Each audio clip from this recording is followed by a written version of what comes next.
শহরতলিতে যাতায়াতের সমস্যা হতে পারে, তার কারণ গণপরিবহন মাধ্যমে বা গণপরিবহনের বড় ধাক্কা। 2500 বেসরকারি বাস কমে যেতে পারে কলকাতা ও শহরতলিতে। কেন? প্রতিনিধি আবির আমার সঙ্গে রয়েছেন, বলতে পারবেন আবির? এবং হাইকোর্টের একটা নির্দেশই ছিল যে 15 বছরের পুরনো বাস, সেই বাসের আর নতুন করে রেজিস্ট্রেশন হবে না এবং বাসকে স্ক্র্যাপ করতে হবে। এবং তারই পরিপ্রেক্ষিতে যেটা হচ্ছে যে 2024-এর শুরু থেকে কলকাতা শহর, শহরতলি এবং রাজ্য মিলিয়ে একাধিক বাস বসতে চলেছে। এর মধ্যে শুধুমাত্র কলকাতা শহরই 2000, শহরতলির মধ্যে মিলিয়ে প্রায় 2500 বাস রয়েছে। এবং এই যে এত সংখ্যক বাস বসে যাবে, তার পরিবর্তে নতুন বাস চালানোর জন্য নতুন বাসের প্রয়োজন।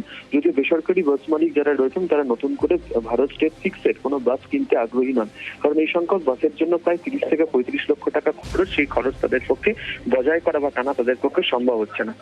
এবং যে রেজিস্ট্রেশন যেগুলোকে পাওয়া যাচ্ছে, যে নথি পাওয়া যাচ্ছে, সেখানে কলকাতার যে সমস্ত আত্মীয় এলাকাগুলোতে রয়েছে তাতে চলতি বছরে শুধুমাত্র 46টি নতুন বাস, বেসরকারি বাস রেজিস্ট্রেশন করা হয়েছে, ফলে আগ্রহ অনেকটা কমছে। ফলে এই পরিস্থিতিতে দাঁড়িয়ে নতুন বছরে কলকাতাতে চলাচল করার ক্ষেত্রে বেসরকারি বাসের যা সংখ্যা, তাতে প্রচুর সংখ্যক মানুষের অসুবিধা হবে। আমরা পরিবহন দপ্তরের সাথে কথা বলেছিলাম, সেখানে পরিবহন মন্ত্রী জানিয়েছেন যে গোটা বিষয়টা বাস্তব সমস্যা সম্পর্কে তারা অবহিত। কলকাতা শহরের বাইরের যে অংশ, সেখানে ধাপে ধাপে স্ক্র্যাপের ক্ষেত্রে হবে, তবে যেহেতু কলকাতার মধ্যে হাইকোর্টের নির্দেশ রয়েছে, সেই মোতাবেকই কাজ করতে হবে এবং বিষয় নিয়ে আইনজীবীদেরও পরামর্শ নেওয়া হচ্ছে। ধন্যবাদ। কিন্তু বাস অ্যাসোসিয়েশনের কি বক্তব্য? গাড়িগুলো কিনতে শেষের দাম প্রায় 18 লাখ, বডি করতে হবে, ইন্স্যুরেন্স এবং পেপার ওয়ার্কস নিয়ে প্রায় 25 লক্ষ টাকার প্রজেক্ট। যেই প্রজেক্টে গাড়ি নামিয়ে অর্থ লগ্নি করে সেই অর্থ ইএমআই দেওয়া এবং সেই অর্থ পুনরুদ্ধার করা মতো পরিকাঠামো এই মুহূর্তে গণপরিবহনে নেই।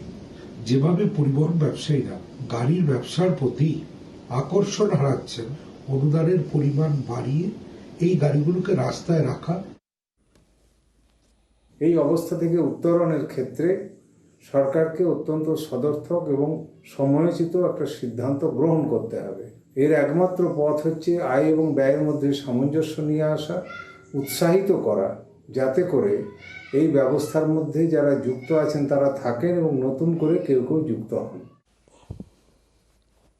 আপনারা দেখিয়েছিলাম ডেবরার চক অর্জুনী গ্রামের কথা। আপনারা দেখিয়েছিলাম যে এই গ্রামে